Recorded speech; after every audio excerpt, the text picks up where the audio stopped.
Welcome to Paranormal Heart, a place where people can talk about their paranormal experiences. With your host, Kat Ward.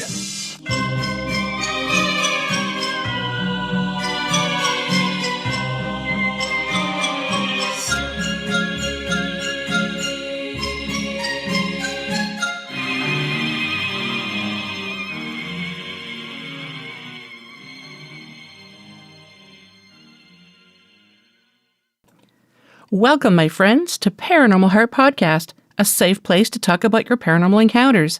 I'm your host, Kat Ward. If you'd like to be a guest, or if you'd like me to narrate your creepy or paranormal encounters, I am looking for you. Yes, you. You can email me at paranormalheart13@gmail.com. And folks, I have listeners all over the world. I'd love for you to send me an email and tell me what part of the world you're listening from and what part of the paranormal you like the most. Is it ghosts, UFOs, cryptids, or something else? And don't forget, new episodes are released on the second and last Sunday of each month. You can find me on YouTube, Podbean, KPNL Digital Network, and any place you find fine podcasts. Whatever platform you listen on, please like, share, subscribe, and comment. It helps people find the show and listen to encounters they may have shared with my guests. Folks, my guest for episode 114 has been on the show a few times. He is host of Paranormal Insight Podcast, an investigator with Seekers of California for Aethereal Research and Investigation, or S.C.A.R.I for short. My dear friend and paranormal brother, Tim Sudano. Tim and I start out by discussing sound waves, infrasounds, and EMF in the paranormal. And folks, I have to apologize. We had a little too much fun with this one, and we kept going off on a tangent, but we kept bringing it back to topic.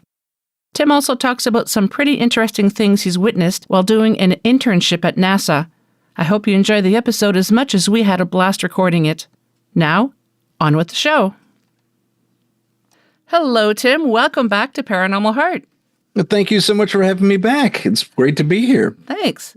My paranormal brother, part of the Fantastic Five. That's right. Good to see you again, my paranormal sister. Good to see you, my paranormal brother. We got to have shirts made up. Oh, yeah. With the 5 over the chest. Like, yeah. Oh, that's a good idea. Yeah. Next convention we go to, we'll do that. That would be awesome, yeah. And that promotes all of our shows. Yeah, it does. Yeah, it does. Oh, that's cool. I like that. That's a good idea. Good marketing strategy. Yeah, yeah. Better than part of the Fantastic Five. I like it. Yeah, better than Podcast Posse. Well, that's a lot more to write on a shirt, too. Yeah. And Eric, with his printing connections, Oh, yeah. Hey. Yeah, we get stuff done. Yeah, we're going to have to talk to the... Yeah, sorry, folks. We kind of go off like that sometimes. Bit of a tangent there, but my apologies. So, yeah, like we were discussing before we recorded, I thought it would be a good idea to talk about sound waves, sure. infrasound, and EMF when it comes to the paranormal, because I heard you on Eric's show, and I totally forgot that you worked for NASA in the past. Yeah. And it's like, this is going to be a brilliant topic, because I find a lot of podcasters touch on the subject, but they don't really go in depth into it. And a lot of times, as a paranormal investigator, you go into a location, and some of the experiences that the clients are having can be explained because of their, what's that board again? Why can I never remember? The circuit board, the panel, the fuse box. Thank you. Yeah. So the fuse box can be can bleed a lot of energy through there, and people think that they're having Definitely. You were mentioning before we went on the air that you had an experience where you went to a location and it was a converted house. Yep. You said you found the fuse box in the area they were having all this activity. Yep. And you showed them on the K2 or whatever meter you had, and the EMF detector. Yeah, and it buried the needle. Yeah. Yeah, it was crazy. So it was like you said, it was it used to be a house, and now they turned it into a spa. And so you go in through the back, you go through the kitchen into what used to be the living room, and it's now they can do fingernails there. But it was like the lobby. They had the desk and everything, and up against the wall, we saw this like a cupboard So we thought, we asked them, well, what's behind the cupboard? So we opened it up, and that's when we saw the panel, and they said, yeah, this is where we get a lot of the activity. It's like, well, no wonder. Yeah. And then we explained to them about EMF and then showed them on the EMF detector, and they're like, oh, okay. It's like, yeah, you should probably get an electrician in here and see if you can tamp it get rid down of or shield it. Shield it somehow, yeah. Even, yeah. Yeah. I had a similar experience in one of our cases where it was a local house. The thing about the house is it was destroyed in a fire and completely rebuilt by hand. Wow. Not by professional. Oh. Someone just like uncle was a carpenter type genius. Yeah. Whoever uncle was, and he rebuilt their house and customized it a little bit, but he did a really bad job with the wiring because he centralized everything around this one support strut, and that's where he put the fuse box. It was next to the kitchen, and there's this little auxiliary bedroom off to one side. So the kid who was living in this little bedroom called us. He says, I'm seeing things left, right, and center. I know it's spirits, but no one else believes me. So will you come in and check it out? So me and the guy I was working with at the time go over there, and he has a basement. He's a little sub-basement, rather, too, where a lot of activity happened. And I'm really sensitive to EMF naturally. So like I could feel it, you know? I get headaches if I drive by those above ground towers and that type of thing. Wow. Yeah, it's brief, but it's there. But as soon as I hit that kitchen area, it's like, oh, hit me head, And the same thing when we went to the basement. But the thing about the basement that really struck me was there was a definitive bubble around this cluster of wires that this uncle rigged up.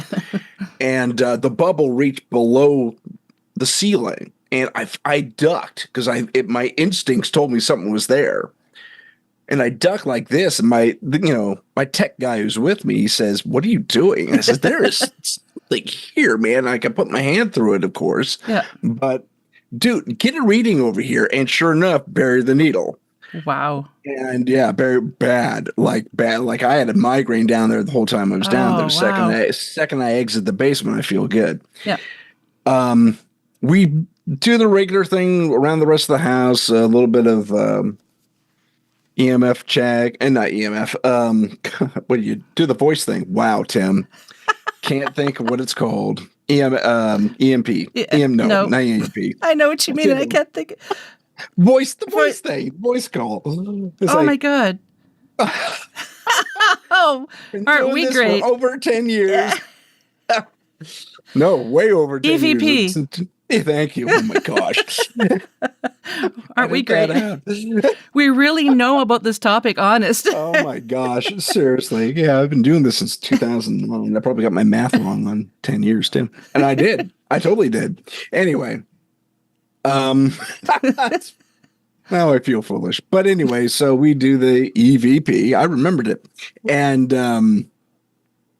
down there, get nothing back on the playback. We go back a day later after listening and watching everything, and the only conclusion I can come to is there's a massive EMF contamination. You could feel it. Okay. And the kid even said a couple of things that kind of clued me into this a little bit further. Was that every time I go back there by my bedrooms when I start seeing things, it's like, okay, there's a possibility of a haunted object there, but we checked everything. Nothing pinged except for that zone by the fridge, where his room is on the back end of the kitchen. And so I said, listen, you're not crazy. You're being poisoned by EMF. Whoever put that house together did not do a good job. Yeah. It is not up the code at all. You should not be feeling any of this whatsoever. So I have it checked out professionally. Oh, I don't know if we can do that because we built it from scratch, no permits, nothing. They would force them to tear the house down. So when was it built?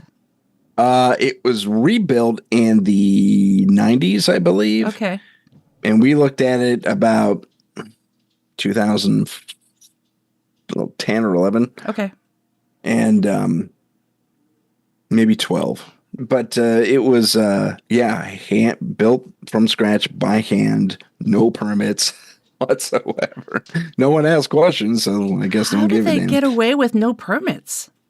The guy, uncle, whoever this uncle was, Yeah. knew what he was doing, apparently, enough so that no one asked questions. I mean, the original house burned down. Yeah. So, they're rebuilding the house, so no one asked questions. Yeah, they probably just assumed that they did have all the proper permits. Right, and, no one checked up on them. It was just people building the house. Look at that. But I've often wondered, so when it comes to EMF and infrasound and all that, it makes me wonder, are spirits, I'm just going to call them entities, are entities attracted to these levels, or is it a byproduct? How can I, is it I don't even know how to put that in words. Is it that they're showing up and this is what we're picking up on, or are they just attracted to it and they're showing up, or is it just there's no entities and it's just the I can't even think of the word. Why? Just people. I know. I'm a little flabbergasted for words today too. Oh wow! I can't even speak right. Yeah, I'm so sorry, folks. We can't seem to speak today. I can't English. I can't English today either. I'm a little tired, admittedly, but okay. Going back to your question, EMF is what we can measure in the electromagnetic spectrum. Yeah. And there's even a couple of cameras that can actually see it. Like there's a couple of animals that can actually see the electromagnetic spectrum. Oh. If you've ever seen Van Gogh's Starry Night, a lot of people suspect he had that ability. Really? Because he sees, that was a suspicion. In fact, they even explored it in Doctor Who. I thought that was kind of interesting. I love Doctor Who. Oh, yeah. Doctor Who's awesome. Amazing. And go ahead. No, I was just going to go off on a tangent here. I love how Doctor Who puts real life history events into the show. Okay, I'm done. Mm-hmm. I'll get back to the paranormal. Well, Doctor Who actually touched a lot on. Sorry, to continue that tangent, we'll get back to EMF, I promise. Doctor Who actually touched on a number of interesting. We'll call them conspiracies, for lack of a better term. The werewolves. There's the werewolves, but I was also thinking of that one character. They don't have her around much anymore, but it was during, I think, David Tennant's first run, where, was it David Tennant? I'm pretty sure it was him, where they ran into the lizard woman. Oh. And she had the little sidekick, and she was like semi-immortal, and they're from an ancient reptilian race that used to live on Earth. They're descendants of the dinosaurs. And there's always been that fringe theory, and it comes up every once in a great while, that the dinosaurs, and Star Trek Voyager explored this too. Yep. Where, dinosaurs who had, opposable thumbs. Don't know why that was important, but it was. But they had billions and trillions and thousands of years to evolve. Mm-hmm. And some say that's where this whole reptilian conspiracy comes from, that they're here because they were here first. Yep. Yep. And maybe they left and came back, but Doctor Who certainly explored that to a surprising degree. And they even went back to that once in one of the later Doctors who took over the role, but after Tennant. But sorry, I digress. It's okay. I was going to say that science fiction, a lot of our science fiction, Star Trek, Star Wars, Star Trek, and Doctor Who specifically, touch on these conspiracies, and it makes me think, are they looking to divert us? It's like, you saw that on Star Trek. Yeah. Never mind, they were talking about lizard people in the sewers back in 18 whatever it was down in Los Angeles. So, I digress. Let's get back to EMF. Okay, so EMF sensitivity differs too. We were talking about that off the air, and I'm very. I'd say I'm like a medium sensitive kind of, if there's a gauge, I'm probably right in the middle as far as super sensitivity to it. This kid, the one who was our client, yeah, he's way sensitive, super sensitive. Made him see things. Nothing, the EMF has never made me see things. Just gives me a headache, and I can sometimes feel the bubble. And plus, you're just there for a short brief of time. He lives there, so he's probably inundated with all of this. So that's why he's probably like hypersensitive to it more so than I'm sure if you were to get an apartment there, you'd probably be the same way. There's definitely something to be said for long-term exposure. Yep. It is dangerous. Did he have nightmares too? Yes. Yeah. Yeah, he did. He always saw someone coming after him. So that's another thing EMF, long-term exposure EMF does. It promotes fear and panic and paranoia in the human brain. Consciousness, if you prefer, or in subconsciousness, apparently, because he handled little streams. But still, I mean, that level of saturation, this kid was right next to it. Yeah. He was fortunate that the head of his bed was at the farthest end of his room. Oh. But still, he was practically bathing that stuff for years. I really don't know how long. I wonder how bad it would have been for him had the head of the bed been up against that wall. You know, he may have been looking at some worse experiences, maybe even cancer development. I was thinking that, yeah. Yeah. Because these things can be brutal. And I've had so many people say, well, how can you feel energy? You know, and I'm like, have you ever stood next to an electric fence? And they're like, well, yeah. I'm like, the closer you get, do you not feel the electricity coming off the fence? And they're like, yeah. I'm like, there you go. Then they're like, ta-da! Okay, I never thought of that. It's like, yeah. Yeah, that's very true. That's how it works. It's actually a form of static electricity at the fringe of these bubbles I was talking about. Yeah. So it's the same thing if you have a balloon and you run it near your head and the hair stands up. I don't have hair to speak of, but because I'm bald, but you know what I'm talking about. Yeah. Same diff. Yeah. Same difference. So you mentioned EMF, infrasound, and a few other things. Infrasound's completely different spectrum. Yeah, that's sonics. That's auditory stuff. And sonic, subsonics, and even hypersonics, but dipped in the other direction. I'm not talking about speed. I'm talking about frequency. Yeah. So I'm sure you know way more about this topic than I do because I've only dabbled in it. And like I said, the book that I got from the Edmonton University, and I looked at it it was on Infra Sound, and I opened it up, and it's like, oh, this is very, very technical. Yeah, I've seen some of those graphs. Yeah, yes. They get a little involved. It didn't matter if I had the book. This is the mathematical proof. Yeah. Really? I'm twisting the book upside down and everything, and nothing makes any sense in those graphs. I was just like, I'm just going to read, and but what I was able to get was fascinating. It really is. We were talking about, you mentioned Eric and his show, and his specific experience with infrasound was his fifth episode ever doing this podcast. He was speaking to a woman who called herself a witch. Mm-hmm.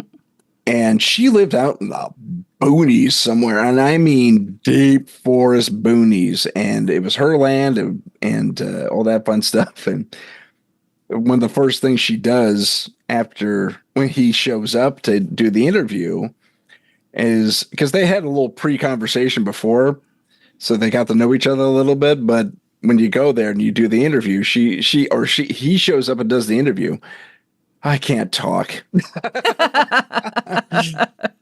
She says, "Hey, look at this," and goes, "Whoop."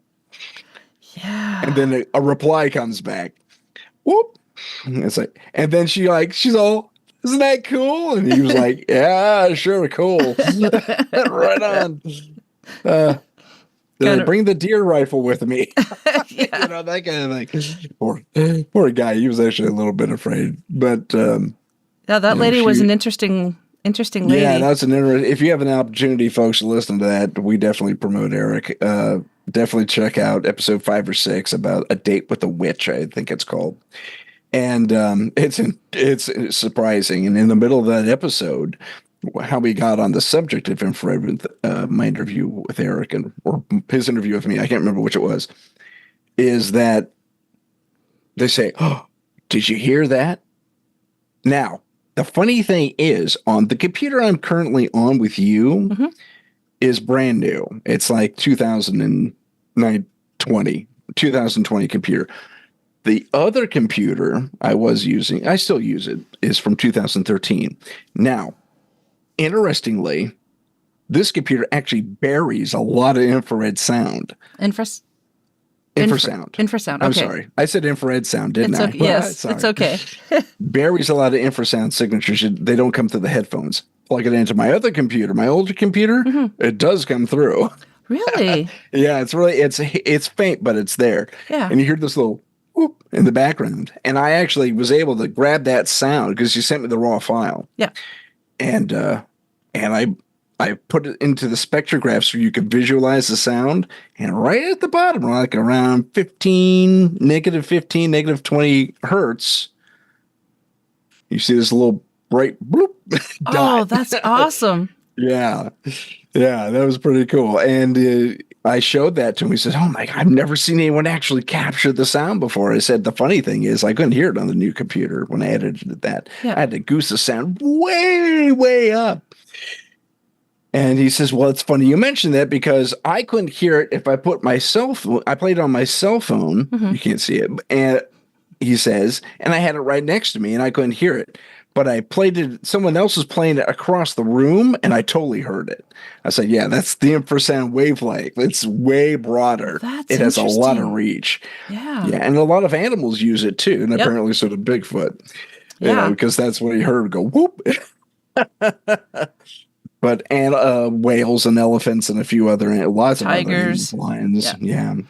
And also, you probably already know this, but also whenever there's a storm coming, and animals are detecting, like they know before we hear it, or before we know that there's a storm coming, they're picking up on the infrasound because before the wind, there's infrasound that's being pushed by the storm, and I find that's super fascinating. Yeah, we've lost that instinct. Apparently, we used to have it, but we've lost it over the years. But there's also an EMF push if it's a lot of electrical activity in the storm, a lot of an electrical storm. Yep. Seriously, folks, I'm so sorry. Usually I'm more articulate than this. But if there's an electrical storm, they'll actually feel that too, on top of the infrasound. Going back to infrasound or sound frequency in general, actually, I wasn't part of it. I was witness to an experiment in anti-gravity. It wasn't truly anti-gravity. It was, but basically they took a 21-inch subwoofer and they ran a really low sound through it. And it was inside a test box, so it was isolated from the, scientists and other experimenters. And they stuck a cinder block on top of it, where the magnet is on top of the thing. Yep. So basically, you have a cinder block with a big speaker sitting on top of a speaker. Speaker's mouth is facing down. Okay. And they gave me headphones, sound blockers, and they said, okay, don't stand too close to the box. Okay, got it. Don't. And then everyone steps back, and there's this yellow line around the box. We all stand behind the yellow line. And flick. Whoa, whoa, whoa, whoa, whoa. And this thing starts lifting off. Like it lifted the cinder block like it was nothing. No way. Amazing. That's amazing. Yeah, it was pretty cool. It says, I think this is one of the ways we're going to launch vehicles pretty soon. I said, I was going to make you poop. The reason we were wearing this is because it actually was a low enough sound. You've heard of the brown sound that makes you poop yourself? Yeah. Well, apparently it was within that range. Oh, no. So they're trying to compensate for that somehow. And I guess they never figured it out because we're still using rockets today. Yeah, exactly. For space vehicles. But it was really cool to see. It's like, wow, that's amazing. It was directional too. So it just went straight up. Was it the speaker too, or just a cinder block? No, the cinder block was on top of the speaker, and the speaker basically acted as a thruster, so the whole unit went up. Yeah. Wow. Everybody there, especially first time you've seen it, you're probably like, "Holy cow!" Like this is amazing. They acted like it was Tuesday. Yeah. We do this every day. Oh, jeez. But yeah, there's a lot of cool things at NASA that I was witness to. Probably shouldn't have known about, but I was witness to.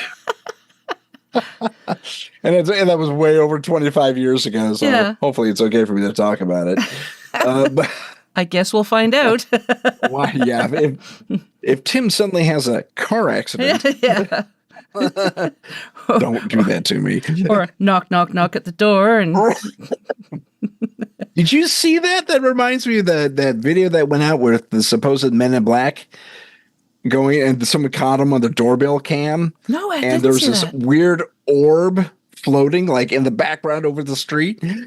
And they're speaking some weird language. This is supposed to be somewhere in the US, I believe. And they're speaking a weird language, and someone said it was Esperanto. Esperanto. I'm not familiar with that. Esperanto was an attempt to create a global language that everybody could speak, kind of like French. Yeah. French just became the arbitrary secondary language of the world to one degree or another. Yeah. But this is supposed to take over for that, and it was a combination of various languages, including French, English, German, and I think even some Chinese and Japanese. Oh, wow. And yeah, it was a mishmash of various languages that were kind of commonly spoken around the world to one degree or another. That would be very interesting to hear. It's a fascinating language, and if you can actually hear these guys go, they're apparently fluent in it, and these guys are going back and forth. And I actually picked up some of the Spanish and some of the French, and it's a mixture. Yeah. I've only heard one other group of people speak multiple languages at the same time, and that was my former S.C.A.R.I partner in the paranormal thing, Henry. Mm-hmm. He was Belgian, and he spoke French, Dutch, and German. And Dutch and German are kind of similar, but there's variations on the two. But to hear him speak with his mother, they mixed it all the time. It was Dutch French. It was hilarious. And you're oui bon, Octoon, or and suddenly Octoon comes out of nowhere. It's like, wow, okay. It was really crazy. And apparently it's a pretty common thing to do in Belgium, to speak that combo of languages. Yeah. So it's similar to, the listeners know that I'm from the east coast of Canada in a province called New Brunswick, and I'm French Acadian. And we call Acadian Chiac. So it's kind of like Franglish. You mix the two languages. Shit? Yeah, shit, yeah. Oh, Franglish, yeah. Okay. Franglish, yeah. Did you say shet? Yeah, no, Chiac. S-H-E-T? No, Chiac. Oh, okay. Chiac. Chiac, gotcha. Yeah. Sorry. Yeah, so we just mix the French. I have headphones on too. I totally should have heard that. That's okay. So yeah, we mix the French and English together. So if you speak one of the languages, you're going to be able to pick it up, hopefully. But that's just the Acadian language back home. Oh, that's impressive. There's actually a form of that out here, more toward the southern states. But I mean, wherever there are Spanish speakers, there's Spanglish speakers. Oh, okay, yeah. yeah. So they'll mix Spanish and English. Spanglish. I like that. Spanglish, I think they call it. But that's awesome. Yeah. So that's actually pretty common, or at least in my neck of the woods, it is. Yeah, I think if you speak more than one language, it's just a common thing. You just kind of put everything together. I always jokingly tell the kids that I speak 3 languages: French, English, and Chiac. Mixed it. Yeah. That's great. That's fantastic. But I'm sorry, going back to sound and infra sound and all that fun stuff. Sorry, folks, we're all over the place. Oh yeah, all over the map today. It's fun when we're tired. Yeah.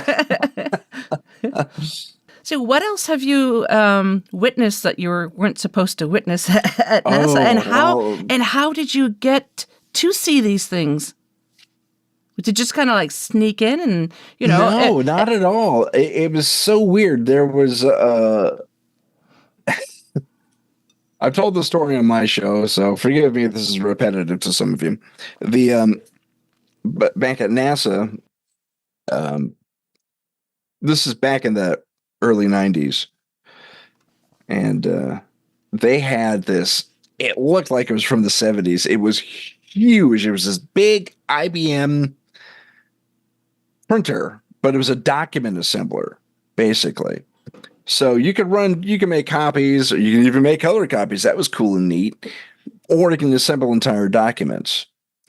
And if they were of a specific top secret or secret or confidential order, something in that order, on that order, rather, I can't think, and or speak, rather, or both. What you could do is you had your original, and when the machine scanned, there's this little barcode on the cover. When it scanned that barcode, it knew to only make certain number of copies because someone from upstairs programmed the machine. It's like, if you see this barcode, make this many copies. The downside about that is on no pun intended, but on paper that sounds great. The reality is this thing jammed every third page like clockwork. Yeah. Especially when it was making documents or, collating documents. Yeah. And so shut it down, pull everything out. And so I got these mangled pages of some really bizarre things. And like designs on special equipment and stuff like that. And it was, I kept having to call my boss. And I mean, the guy who ran the whole floor. Oh, wow. He was the only one who had clearance to come down and reset the machine. And he pulls one of the, I'm there on an internship, right? So he pulls one of the secretaries from one of the other floors, I guess, who handles this type of documentation way more than whatever. And he says, run him through because you get the stuff done all the time. Oh, no problem, boss. Boss walks out. She says, here's what you do. You pull the cover off. You make the document, right? Mm-hmm. But the document's got one of those rolly spines that, it's plastic and has a bunch of you know what I'm talking about? Yep, I know. Yep. I think it's called a comb spine, but don't quote me on that. But when you're done, you make copies of the cover last, and then insert that into the thing, and then you pass out your copies. It's like brilliant. But with all these jams and all these copies going through, I have to proof everything. Oh. And I get all kinds of insight of all kinds of crazy things. I know we had a tractor beam. Cool. Which was pretty cool. Apparently it was super noisy because I actually heard it when they were testing it before all these military and congressional brass showed up in one of our amphitheaters and said, look at this. But apparently it caught a 50-cent piece in midair, American 50-cent piece, midair. And the guy demonstrating just flicked in the air and just bam, caught. It just spun though. Just spun there. Wow. He was able to guide this thing all over the room with this emitter, this thing on a turret. And I saw the equipment on accident because I went in to retrieve. Someone left a briefcase behind or something. I said, go get Mr. So-and-so's briefcase. You got it. Don't look inside. Okay, got it. Like I'm gonna. But such a boring documentation I wouldn't understand anyway. But it was cool to see the little turret thing. It looked like now I'm gonna show my geek side here. Big time geek side. Okay. Transformers. Okay. G1 Transformers, there was a bad guy who was based on the planet, I think it's called Cybertron. Wow, such a geek. And he turned into this big heavy cannon, but his face was weird because it was like an octagonal face and this little dot in the middle of it, this protrusion, like almost like his face was a radar dish, really weird looking radar dish. And that's what this thing looked like. It looked like the head of this transformer. And it's like, okay. So I guess it probably had something similar, a radar dish kind of a thing. Yeah. But apparently it emitted some sort of magnetic cone. I was able to manipulate this 50-cent piece all over the place. I don't know what good lifting a 50-cent piece is going to help. But I guess they probably modified it. This is just a test. Yeah. This is just a prototype. Give us billions more to make it happen. So I saw that I didn't see it happen, but I heard it happen, and then I saw the device afterward. I saw an early design and this is before it was ever announced, like 15 years before it was announced or something like that. Oh, maybe even 20 years. But actually, I think it was 25 now I think of it, because it's right at the end of my contract. Okay. And it was for a Lightspeed vehicle. Huh. Yeah. Going faster than a light. You've probably seen the design. They even called it the Enterprise online. And it's this basically, it kind of looks like the head of a squid, but it's metal. It's like a jet cockpit, and it's got these two rings around it. And that's how they control the flow of the travel through light speed. One ring pulls you, when the other wing pushes you. Wow. And so that's how you start and stop. It's interesting. It's a fascinating device. I don't know if they've ever implemented it, but they were supposed to be testing that about 2 years ago, actually. But then who knows, because the pandemic hit and yeah. But who's to say they aren't still pushing that? What else what was the other thing? Oh, time machines. Not time machines per se, but it was. Have you heard of the Vatican? The conspiracy theory about the Vatican has a device called the chronovisor or something like that? No, I haven't. Apparently, they have this elaborate TV set, for the lack of a better term, that's wired to the gills to one degree or another, and it can actually see various moments in time. And oh yeah, I just looked it up. I have heard of that device, but I didn't know the Vatican was supposed to have had that. Yeah. Huh. There's even a picture of Jesus somewhere on there. This priest went to get with an Instagmatic, even though he wasn't supposed to. Yeah. Yeah. And so he put that out there. But apparently NASA was working on something similar that was going to be a little more like the first step was going to be the chronovisor thing. And then the second step was going to be something along the lines of a portal. Oh. That would allow, either audio, video, or personal interaction between our time and another time. I wonder if CERN has something to do with that. A lot of people have suspected that, yeah. Yeah. I actually had a cousin who worked at CERN, and I proposed this to him. I said, hey, what do you think of this theory? He said, that's complete garbage. But would he be honest, though? Would he I would expect him to be honest, yes. But at the same time, I would say that he also has a very scientific mind. Not that he that he lacks an imagination at all, but he also knew the inner workings of what was going on there. Okay. And he says there's no portals opening, at least not to my knowledge. That was the way you put it. Okay. Not to my knowledge. Not to my knowledge. Yeah, he says that's complete garbage. There are no portals opening up anywhere. Although we've seen a lot of weird things since that thing got turned on. So who knows? And I remember when I first heard about CERN, and it was on I think it was on a news broadcast or something, and they were actually interviewing somebody, and they actually said that they wanted to open up portals. And I'm looking at the TV, dumbfounded, going, "Excuse me, did he just say what I think he said?" And I thought, "Oh yeah, nothing could go wrong with that."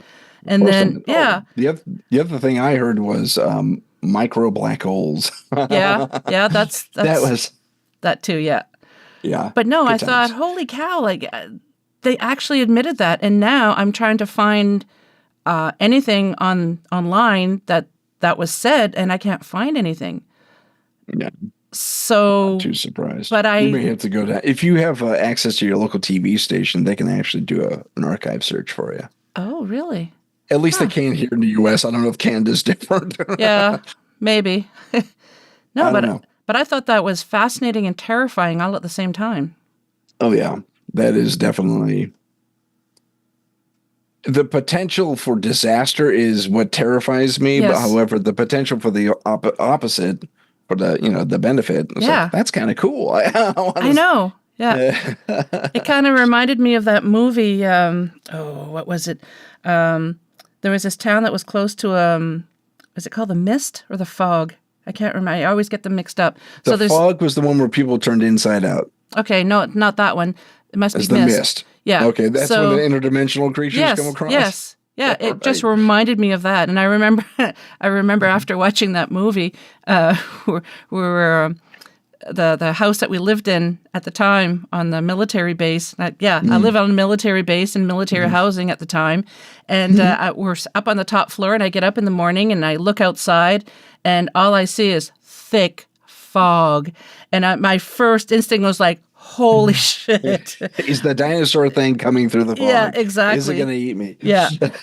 There's just for a split second, I was like, holy shit, But then this town, we have the Ottawa River going through, so we got a lot of thick fog that kind of dissipates after. But just because I watched that movie the night before, of course, my mind went there. Thankfully, you were on a military base. Yeah. Reaction would have been swift and bad. Yeah.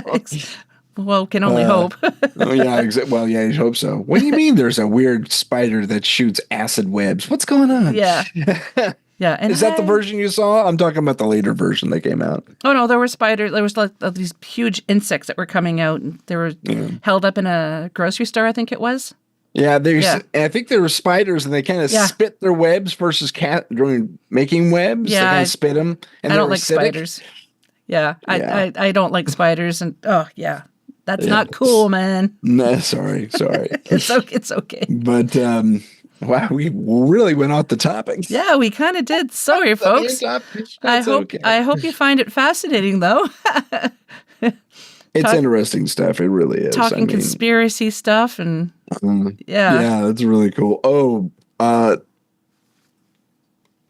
share another one. I didn't share this with everybody, but or did I? I may have shared it off the air when you and I and JJ did something that's coming up on my show in February, folks. Cool. Season 2 starts in February for me. But I when I was in the Air Force, I was one of the things I did was we went to Vandenberg, and Vandenberg's where a lot of secret stuff happened. But one of the other things they have is a super long runway for the space shuttle to land. Oh, cool. And back when we had the space shuttle, and it was it's just extra long because this thing needs a lot of lag time. That chute only catches anyway. So at the very end of one of these runways, there's this little auxiliary firehouse / warehouse, and I heard a story about 2 guards that were on patrol in that area. And it was, I'm going to say it's on its way to being sunset. We're still talking summer. So it was like 5, 6 o'clock, but it was still light enough. And they're walking and talking, and this is so hard to explain. I don't know if Canada has these traffic lights, but here in the U.S., we have these traffic lights that kind of block your view up until you get right on top of them. So you have to be at a right angle to see the light. Oh. At the correct angle. Yeah. To see light. It's to keep people from running red lights, basically. Which doesn't make a lot of sense, but... Yeah, if you can't see it, how would you... Oh. Exactly. It's like, so suddenly it's there. It's like, jam on the brakes. I guess, yeah, exactly. Well, I think it's supposed to make you a more cautious driver. It failed. They took them out. I can see why. It was a systematic removal. It was pretty funny. But the angle of the lens only allowed you to see the light at a certain vantage point, right? Mm-hmm. Well, these 2 guards are walking the perimeter, and they go around the warehouse, and next is the firehouse. And there's a bit of a gap between them. And when they come around, they find the sweet spot in apparently a cloaking device of this huge ship. And it's the shape of a cigar, and it the way it was described reminded me of, and I'm going to blank on his name, the guy who hacked the Pentagon and got all those files, including the Secret Space Force. Oh, yeah. Yeah, his name escapes me. Right on the tip of my tongue. Yeah, me too. Folks say, hopefully you know what that is. Solange? Does that make sense? Somebody Solange? No. I don't think it was Solange. It may have been. I mean, honestly, I don't remember all that well. I can't thought remember. It was something a little more basic, like Greer, but it wasn't Greer. It was something else. But anyway, so they similar to what the way these lights functioned. There was a sweet spot in their lens where you could see what was going on. And they walk up and they see this huge cigar shape just hovering over the firehouse, just sitting there. And they said it was like a football field long, wow, give or take. And it was similar in description to what the hacker who broke the story on the Secret Space Force, or Space Force. Is that what he called it? Secret Space Force. Well, I know there's Space Force now in the U.S. Yeah. But Secret Space Program, excuse me. That's what it is. Okay. Secret Space Program, and apparently this is one of the ships.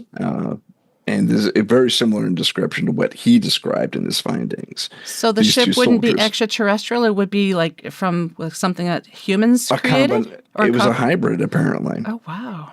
Yeah. So it was built here on Earth based on stuff, because they said it didn't look like your typical Earth vehicle, but it looked like something that an Earth person would build. Like they could make out rivets and stuff like that. Yeah. So because although we might have the specs to build it, if it's extraterrestrial, we still have to use Earth metals and stuff yeah, like that. Yeah. Apparently, if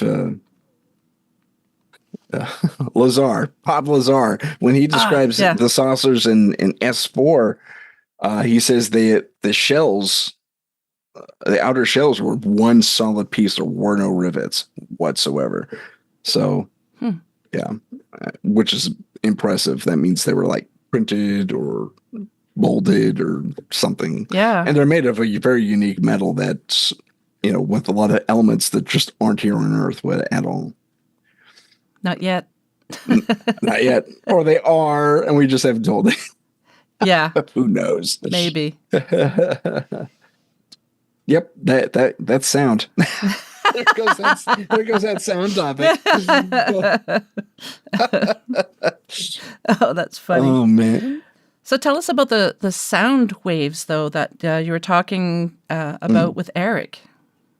Oh, like I said, I isolated that one section at like 15, 20 hertz, maybe in the negative on my spectrograph. And I blew it up, and it's this little dot, but it's there. He wasn't hearing things. It's, the fact that it shows up at certain wavelengths and distances with whatever device he's using to listen to it. That also speaks to infrasound. And we were discussing earlier how animals make that to produce fright and fear in their prey or in their competition, or if they're indeed being hunted by something, they'll put that out there, and it triggers a fear response. Or even it's good times. Or just communication in general is just amazing. Yeah, that's true. Yeah. They've been looking at infrasound as a means of mind control.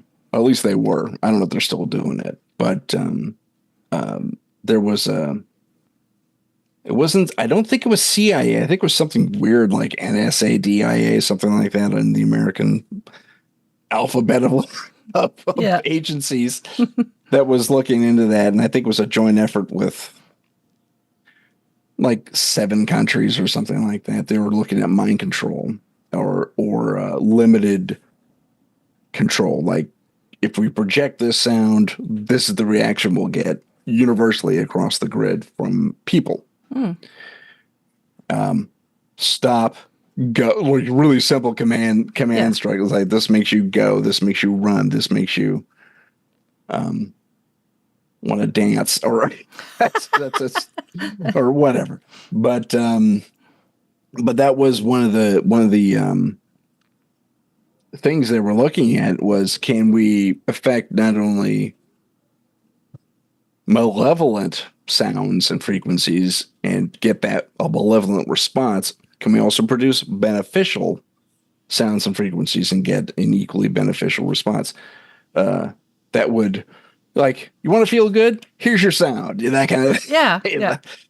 That's frightening to me, to be able to control people en masse with one sound or another.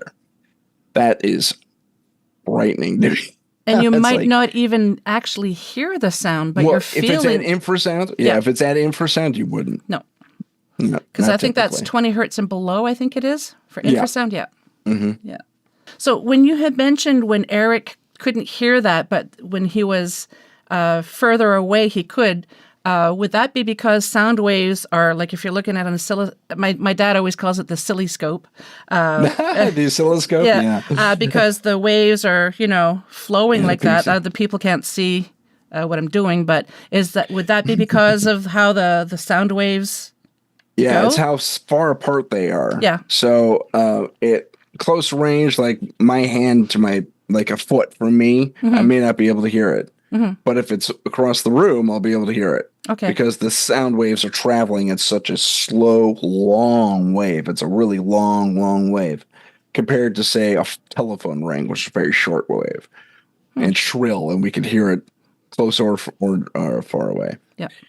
And that's the design of that ring anyway, so the telephone ring. But it's super long wave, and that attributes to the predators, and not just predators, but the animals kingdom using these things because they can be felt from a long distance. Yep. So get out of my way, I'm coming through, or that type of thing from the animal perspective. Makes me wonder during paranormal investigations, at least it's like that with my team. We all have certain abilities. One person in particular is just amazing, but one team member will say, "Did you hear that?" And then somebody will say, "No, not at all." I wonder if it's because of the sound waves, or not. Could be. Not because I used to always chalk it up to, well, maybe that person's not as sensitive as the other person is, but maybe it all has something to do with the sound waves. It could well be. I mean, a lot of, like I said, every EMF affects people differently. It depends on the person. Same thing with sound waves. Your ear is attuned to. Sometimes people can hear hypersonic frequencies at the low end of hypersonics. Mm-hmm. Sometimes people can hear at the low end, like the at the tip of infrasound, they can actually detect it. But so it depends on the individual. And if you're wearing some sort of headphones, mm-hmm. those are actually going to block out certain frequencies. Like Makes if you got sense. yeah. So especially if you have noise canceling headphones mm-hmm. and you don't use the noise canceling, but it's still there. The insulation is still there. Yeah. Not the insulation. I can't talk or think properly. But I mean, they're built to stop certain sounds. And anyway, whether you have the little switch turned on or not on your headset, mm-hmm. and that'll actually help you hear certain things. Like I'll give you a good example. I can hear my neighbor playing his bass, doom, doom, doom, off in and he's like 4, 5, 6 houses down. Oh wow! With the headphones on. Mm-hmm. If I take them off, I can't hear it. That's interesting. Yeah, it's very interesting. I can't even feel it, but I can hear it with the headphones on. Yeah. So it isolates those frequencies a little bit more. So that could be the case. It could just be a matter of the tech is isolating those sound waves a little bit more. And then she's more sensitive to that sound mm-hmm. frequency. Because I know they say that women can hear higher pitched sounds than men, and that's because of when they have babies. Yeah. Yeah. Yeah. So yeah, when they have babies, they can hear. It's just something that they develop. It's interesting. Women go through an amazing metamorphosis with childbirth, and child development in general in the womb. Their frontal lobe really develops. I like it hyper develops. It's amazing. Their reasoning and all that fun stuff. That all the frontal lobe cognition just jumps radically, and it stays that way through forever. So that's why their mom can always find things, or that's mom funny. Has that extra sense about saying, "Oh no, he's going to come in, he's going to say this, and I know exactly where toy A is, or pencil B is." Yeah. Where's my homework there? That type of thing, because you're recording everything your child does. Or for the longest time when my two kids were smaller and I wouldn't even be in the same room and I'd say, put that whatever item down. And they're like, how does she know? Mom's psychic. She knows these things. But you can tell by certain sounds of them picking you pick up a mug or you pick up and you just, because you're hypersensitive, because you're tuned into what your kids are doing, right? And for the longest time, they thought I had eyes behind my head. And, That's awesome. Yeah, moms are superpowers. Yeah, it really kind of is. For women coming into the motherhood, it's amazing. The metamorphosis women go through is truly amazing. Not just to with the womb and everything like that, but the mind, the brain, and all these other factors kick in. You just mentioned sound, for example, our topic for today, despite our divergences.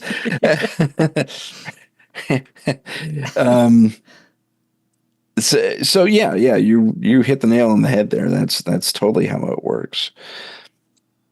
And I did lose track of what you were talking about. It's okay. I have two again. Oh my God. Because my mind is just going to thinking of everything that we talked about. And it's just like, okay, what was I going to say now? There was something else. Yeah. Oh, jeepers. I do apologize, folks. Oh, I think I remember something. You mentioned if there's a paranormal interlace with sound. Okay. Yes, like if just to reiterate in case the listeners kind of lost track. Because we did. Wondering if certain sounds actually attracts entities like, spirits, or is it just the fact that it's just certain sounds? I'm aware of even more ancient devices. There's I'll free plug, Ghostbusters Afterlife. I don't know if you've seen the movie or not. There's this one moment where they discover Egon had an Aztec death whistle. Oh, yeah. And it's supposed to attract ghosts or make them run away or whatever. And it was a very shrill, specific sound. And that's actually a thing. In fact, multiple cultures have something similar. It's either a flute or it just hits one weird kind of combination of notes, and it's supposed to send the spirits running, fleeing from it'll. It's a kind of like an auditory exorcism, for lack of a better term. Yeah. And there was Edison actually came up with a device for not displacing ghosts, but to talk with them, but it didn't have any moving parts. Oh, which is interesting. But apparently you were supposed to be able to interact with the ghost if you had this device with you. It just goes to show how long humans have been trying to interact with spirits. Yeah, that's true. Yeah. That's very true. Yeah, forever, really. Yeah.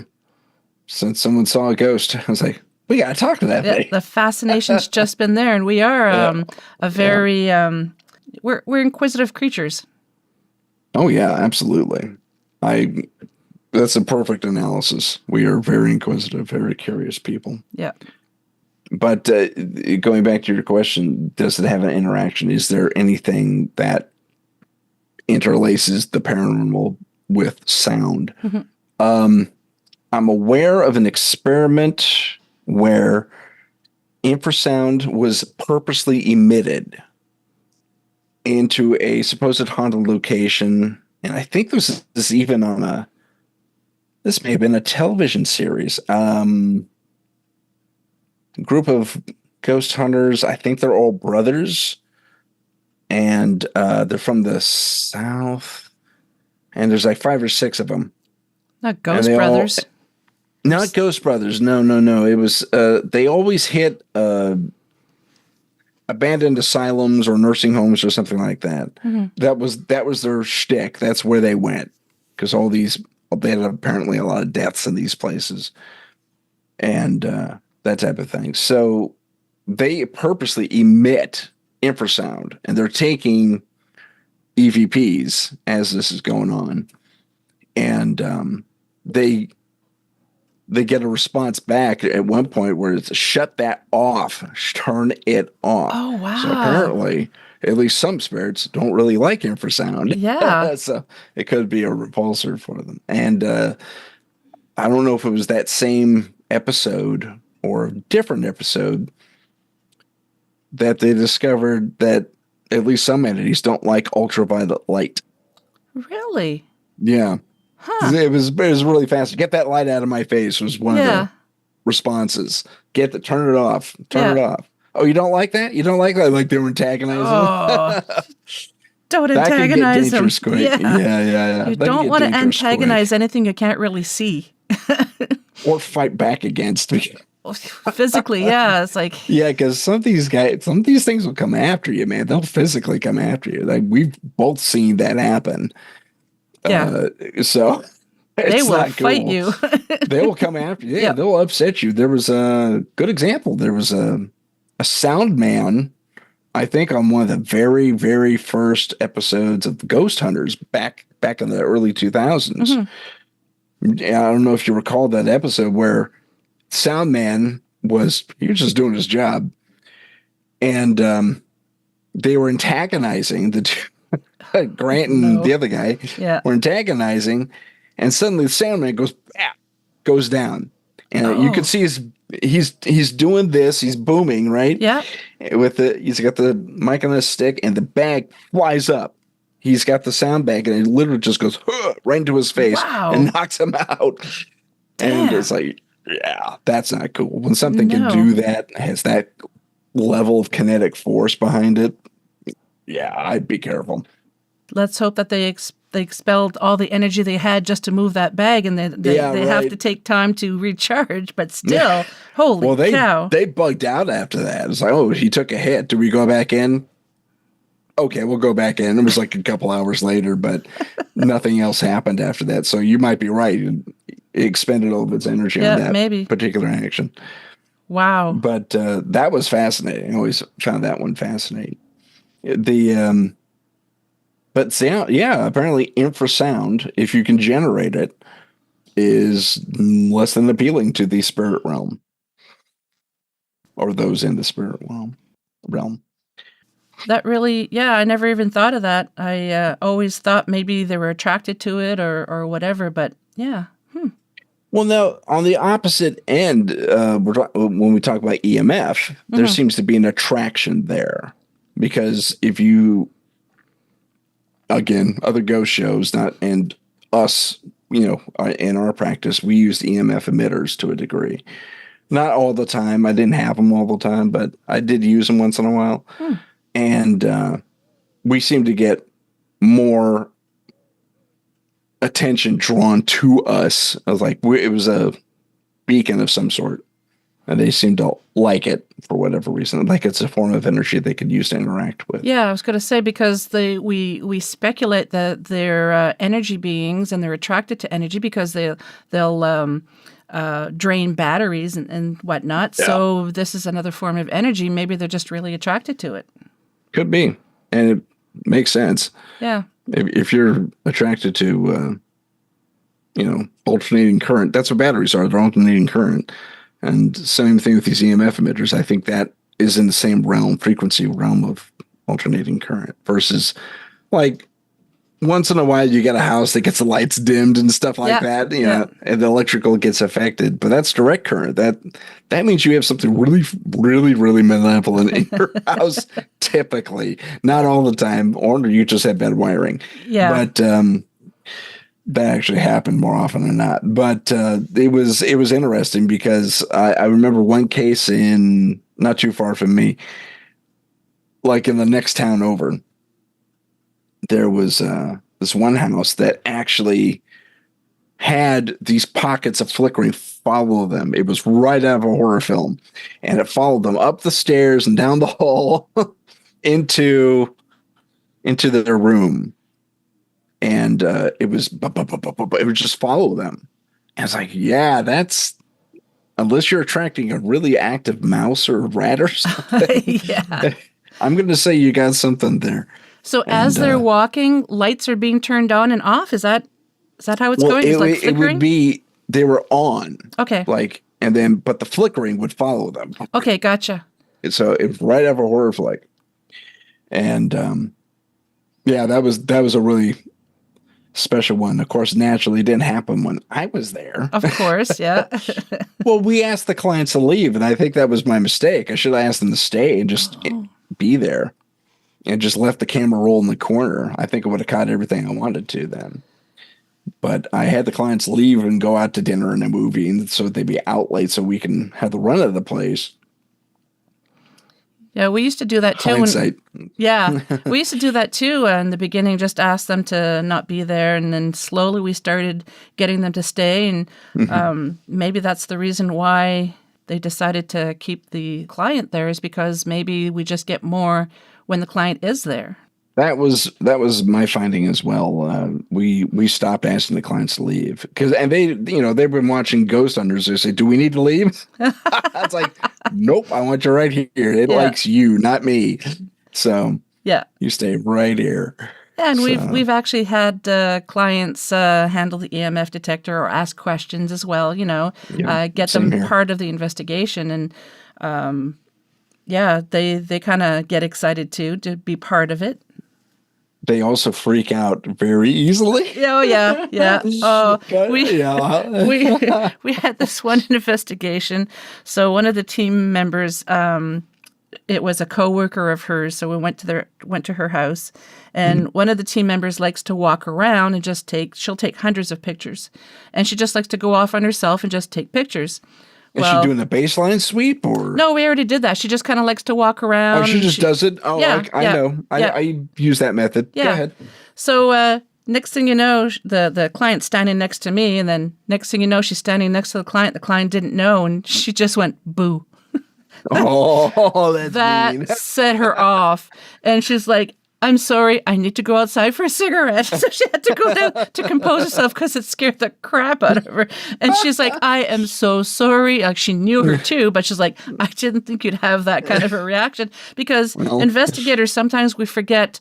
I've heard some investigative teams call clients the norms, the normals, the normies, yeah. Because we go in there and a lot of times we don't find something scary, but somebody else, somebody who's not in the field would find it absolutely terrifying. And we're like, meh, So she didn't even think twice. She just thought, it would be kind of funny, just boo. It wasn't even a loud one either. It's just out of nowhere. Right in her face, and she wasn't looking for it. Yeah, she wasn't. Yeah. We all had a good laugh afterwards, but really sorry. Here's a whiskey. Other spirits that I like. No. Right, exactly.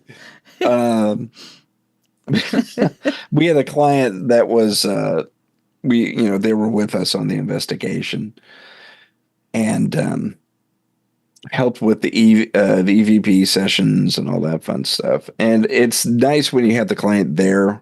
Yep. Because they'll often tell you things that they forgot in the initial interview. Yep. And it's like, oh, okay, well, we can add that to the list. One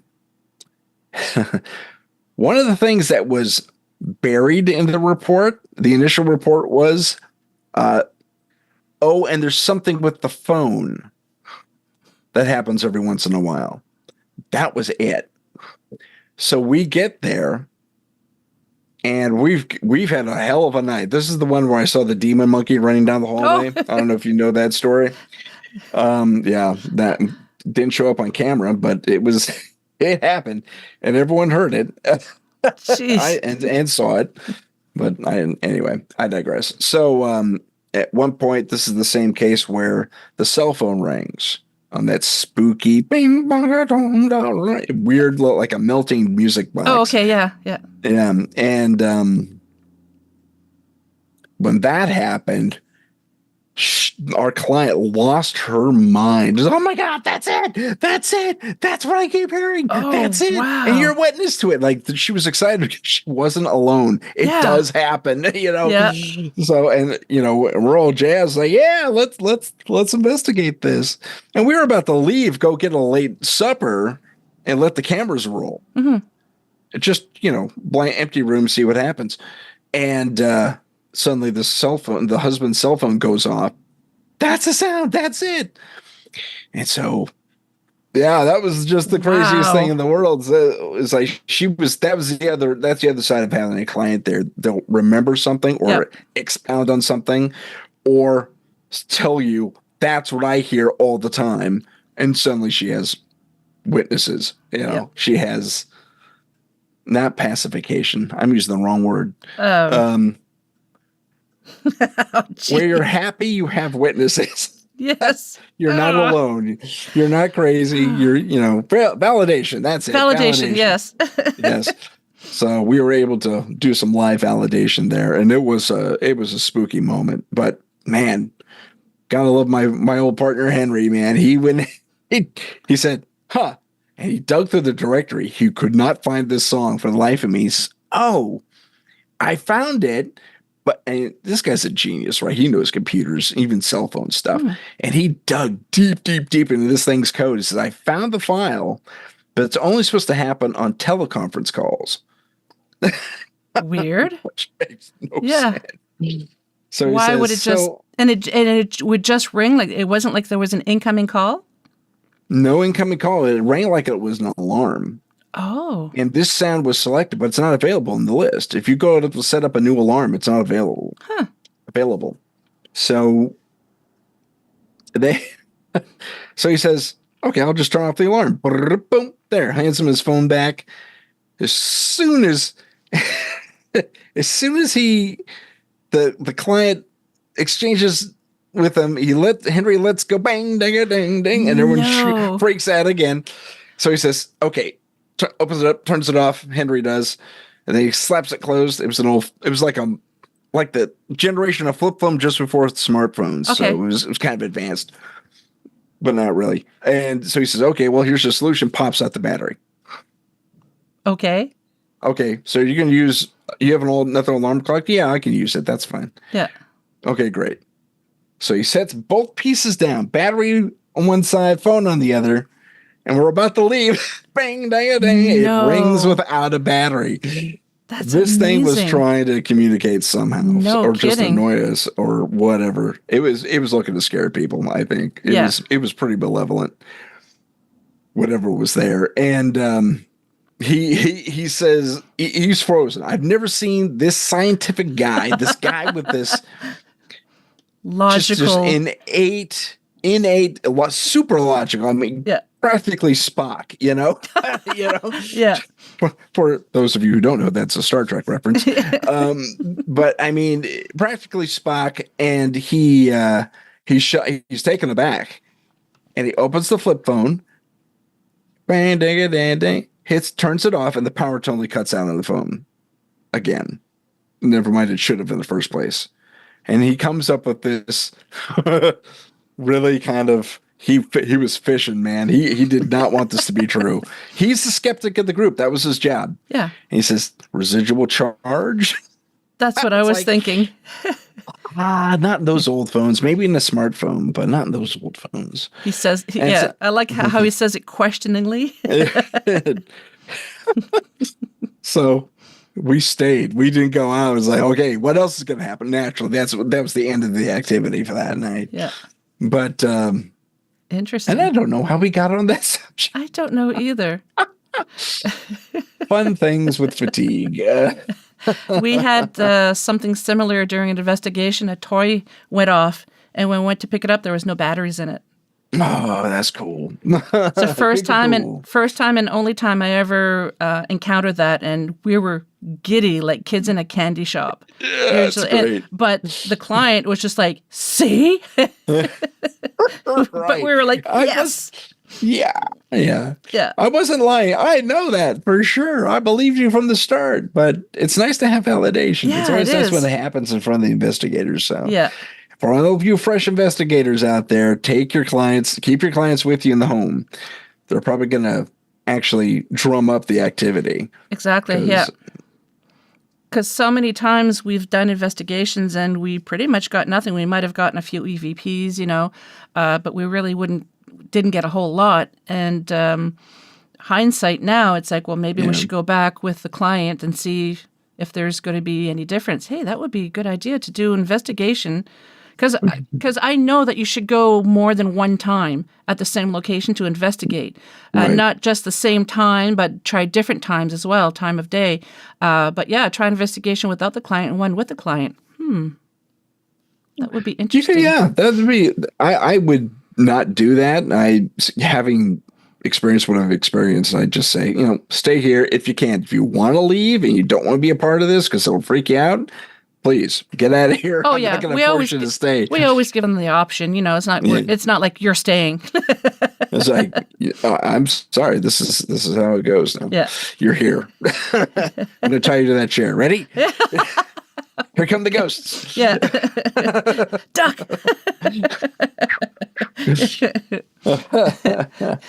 Well, Tim, I think we're at the end of our eclectic topics. No kidding. Yeah, we bounced all over the place We on this sure one. did. I hope you listeners found it as interesting as we did and as much fun as we had. I hope you find it was fun as well. But sometimes it's nice to have lots of fun during one of these interviews. Yeah, it's nice to have a topic, but if you go off it, chances are you learn something or talk about something new or at least interesting or additionally interesting. Yeah. So I think we achieved that. I think so. I hope so. Fingers crossed. Yeah. Listeners, please let us know what you think. Were we totally out to lunch? Or did you enjoy this episode? Please let us know, good or bad. We want to know. Yeah, please do. So thank you so much, my paranormal brother, for being on here again. I really enjoyed this. No problem, my paranormal sister. Is my absolute pleasure. Awesome. You take care. Stay spooky. Yeah, you too. Like our paranormal brother would say. Doesn't he say that? Stay spooky? Does he? I think so. Somebody does. Yeah. I thought it was JJ who said that. Oh, maybe it is JJ. I don't know. Anyways, stay spooky. Stay spooky. I like it. Take care. Bye-bye.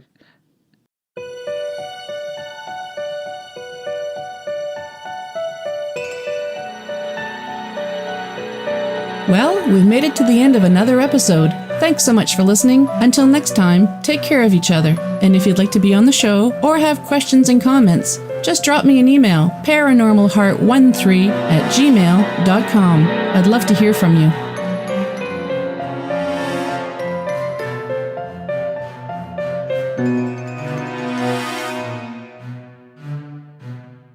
Paranormal Heart would like to extend a special thank you to purpleplanet.com for supplying the music for the show. The views and opinions expressed on Paranormal Heart are those of the host and participants.